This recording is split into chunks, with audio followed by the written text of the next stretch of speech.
Hello, everybody, and welcome back to the Educate Call Snap channel. How you doing? So I know last time I said, "Hey, we're gonna try to keep things balanced," but it does end up being that it's a bit difficult for me to balance what I'm currently doing and the YouTube channel. So I have been putting that on the back burner. However, I still get comments, and I did get a request to do this month's Spotlight Cast tier list, and I do agree, and I want to do them. So here we go. So generally, same format we've had here. Nothing's crazy's changed too much. We still have the S2D tier rating, and we already had Hydro Bob's Spotlight already passed, so I'm not going to be covering that. So definitely not the most impactful Spotlight there. Hydro Bob, though it is a 1-4. Which could change for sure. It hasn't really been impactful at all, which is kind of interesting. So, yeah, not the craziest card in the world to make. Just it's a good one drop.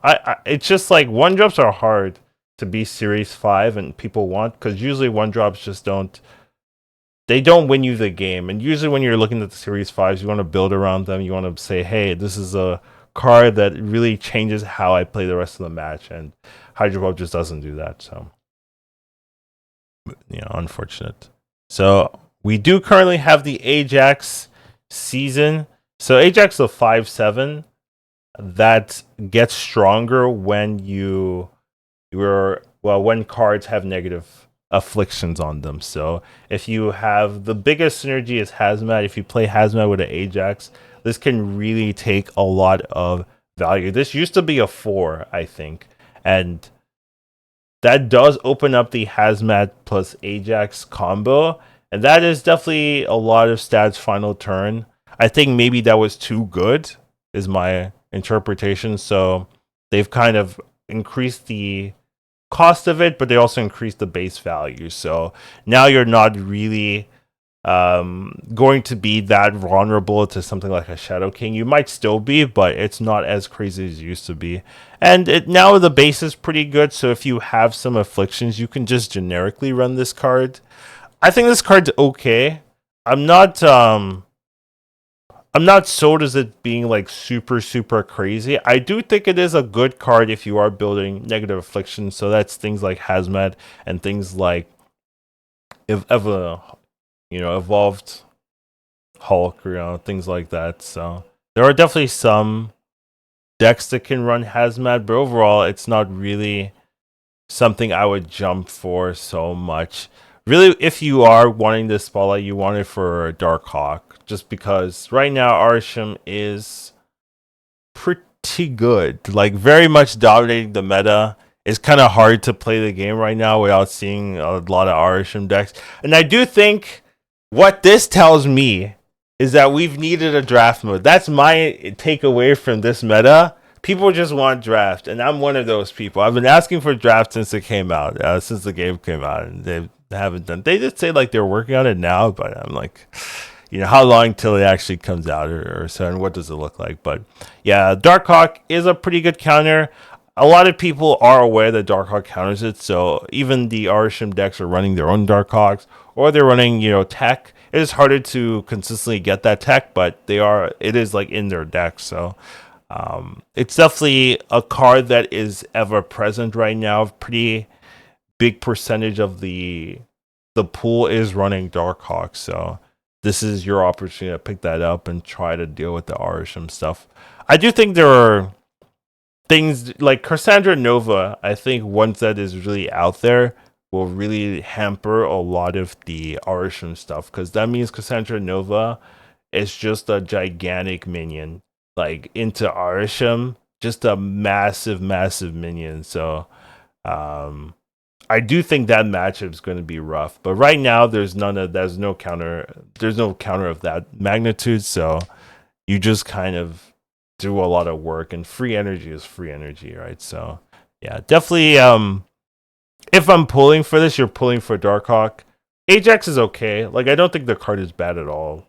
But I wouldn't say that it's going to dominate the meta or anything like that. So that's my thoughts there. Next up, we have Copycat, Obsidian, and Thanos. So this one is a little bit weird to me to evaluate, just because when you go historically, right? When we look at this meta, we look at the scene historically, we have Thanos in the spotlight. And any spotlight with Thanos in it, historically, of course, has been about Thanos. Thanos is the reason you pull. Thanos is the reason you win. But right now, in this meta, Thanos is kind of trash, in my opinion. Like, it's just not impactful enough for me to be like, hey, you gotta get Thanos, because that's normally what I would be saying. But right now, you really don't have to get Thanos. You don't need Thanos. It's a card that has its place, but not. This is not the Thanos meta, right? Arisham is Thanos plus, right? Thanos version 2, basically. So Thanos kind of in the back burner. I do think Thanos is a type of card they want to have some presence, and there's definitely a lot of like designs they've changed over time, and I do think like their current design is not something they're infinitely happy about. So I can definitely see a world where Thanos changes again and gets in a spot where it's like, oh yeah, where Thanos is definitely a powerful option if you want to play this Thanos deck. Here you go, or that kind of thing. So I do still feel okay recommending it if you like you're missing all 3 cards and you really want to pick up Thanos. Like that's reasonable. Like there is that hope, there is that history that can't be ignored here, where Thanos has historically been a very strong card, has in multiple spots been the best card to have in your collection for the meta. So I'm not going to say, hey, right now it's awful, skip it, but I'm saying like I would lower the priority on Thanos. If you're going for this particular spotlight, it's because of Copycat. Now we haven't talked about Copycat yet. Now Copycat will steal, doesn't copy but steal, which, you know, it's called Copycat, but it steals the text, which, you know, questionable, but it steals the ability of the bottom card of your opponent's deck. Now, I personally don't think this is balanced. Personally, I don't, because it doesn't tell you. My issue I have is that your opponent will not know this has happened at all. So let's say you don't play, you just have Copycat in your hand, but you don't play it, and then your opponent is playing like a Jubilee Hela deck, right? And you have stolen their Hela text, right? Like, and you snap, and it's random to your opponent. They're like, why the hell are they snapping? And then they set up a perfect scenario where they know Hela is their bottom card. They have a Jubilee. They know they're gonna pull Jubilee. Jubilee is gonna get them the Hela. They've discarded all the things they need. It's a free win for them. Then they go to play their Jubilee, and then they pull the Hela. They're like, GG, emotes come up, and then this Hela has no text. This is a real scenario, guys, and you just lose. And then you know what happens? They go on Reddit. They're like, why the hell did my Hela not trigger? Why did my onslaught not trigger? I pulled it perfectly. And they're like, you know, and then, you know, the Reddit people are like, you got Copycat, son. Like, oh, what? And then the guy's like, what is a Copycat? Like, I've never seen this card. You know, like, well, they can steal your text and it doesn't tell you at all until the end of the game because it's the last card. And that's one scenario, right? Now, second scenario is you can just steal something very good. Like, it's a 3 cost 5 stat card, which is very good on raid. Like, that's a good stat line. And if you're stealing, you know, big high tier minions, right? Blob, Doctor Doom, you know, even like Iron Man, like this becomes just a good card to play, right? So you have that win condition. Third of all, you get to check without investing anything, right? It's not a card where you have to say, oh, I played this, what am I getting? It's like, here's what you got this game. It's a Hela. Well, it doesn't work for your deck, so, you know, not good, but you did steal it from your opponent, so they don't have a Hela, you know, so.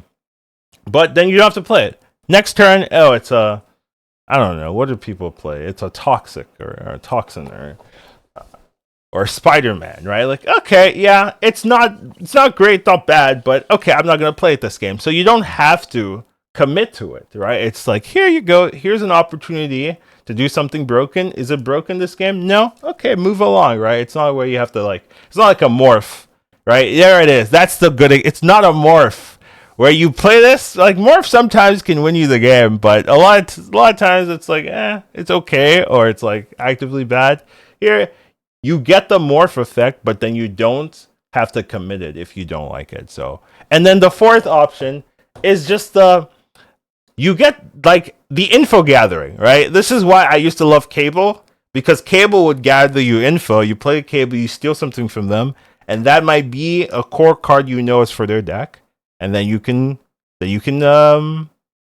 You're winning. You're good to go.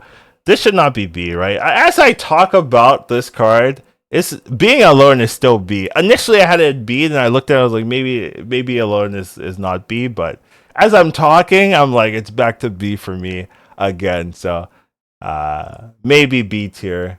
I'm not gonna edit it, but I still like. I think this card is very good, and honestly, I don't think. I think it should be copy, but I can see where it's definitely less appealing if it's just copy and not steal. When it's steal, it actually affects the game every time. But copy, it's just like info gathering, but it doesn't like always mean like, oh, they still get to do their hella thing. Whereas steal, they don't know that they don't get to do their hella thing, right? And that's very powerful. So overall, I think Copycat is the spot to look at. Yeah, I could see moving everything a tier up, like making all three S, but I don't have anything S because I think overall this month is skippable. If you just don't like the Copycat game plan, then honestly the rest of the month is overall skippable. But I do think if you are looking for like best card this month, in my opinion, it's probably Copycat. But you do have to play with it in mind, right? Like it's a 3/5, so not all of the time it's going to be good, but it does have a lot of benefits going for it. And then last of this month, we do have the non-new card. So the reason why there's no new card here is this is where Cassandra Nova is supposed to be kind of appearing with the Diner event. So because of that, they just have like, here's a not random, but here's a no new card spotlight. And I do think no new card spotlights are definitely going to be less appealing just because a lot of people are going to have, all three cards, right? Or none of them, or, so a lot of people are going to have a piece that they already want, right? A lot of these players, these days you have the cards you want. So here there's nothing new for you. It is Hope Summers. Hope Summers and Nico, I think if you want this spotlight, this is the reason why you want Hope Summers or Nico. Proxima Midnight's not bad. It's just not as flexible. I think Hope Summer and Nico Minoru are just two flexible cards that can fit in multiple decks and have stood the test of time, are good in the meta. Where Proxima Midnight isn't this card, is still good, but not flavor of the month. But anytime you want a discard deck, this can definitely fit in. So they're all three decent cards, and I think that's good for a spotlight like this. You don't want a bad card in this spotlight, but really the ones that jump out is you want Hope Summers and you want Nico. And if you are missing both of these cards and you're not interested in Copycat or Dark Hawk or anything like that, then I think this is a fine spotlight to go. So overall, those are like the holistic spotlight. I would say this spotlight isn't particularly bad by any means, but it's also not it's not full of S ranks, right? These aren't must pickups, I would say, overall as a whole. Copycat's the closest to being it, but the spotlight in a whole is not. So that's my thoughts about the spotlight here, just going through it. And I will try to do them every month. Like that's not a big ask, I would say, holistically, so I'll try to do that, and I think that's fair. But yeah, hope you guys have been good. Hope you guys have been taking care of yourselves, eating correctly, just exercising if you want. Like, you don't have to, but like, don't sit down all day. Anyways, I'm getting off topic, but yeah, that's my thoughts on the spotlights, and I'll see you in the next one, wherever that may be. hopefully we're having a patch on quite soon. So that should also be pretty fun. So take care, everyone. Have a wonderful day, and I'll see you in Educated calling snap. Once you watch him, you won't go back. He'll teach you tomorrow, snap. Your skills will be improving. How you do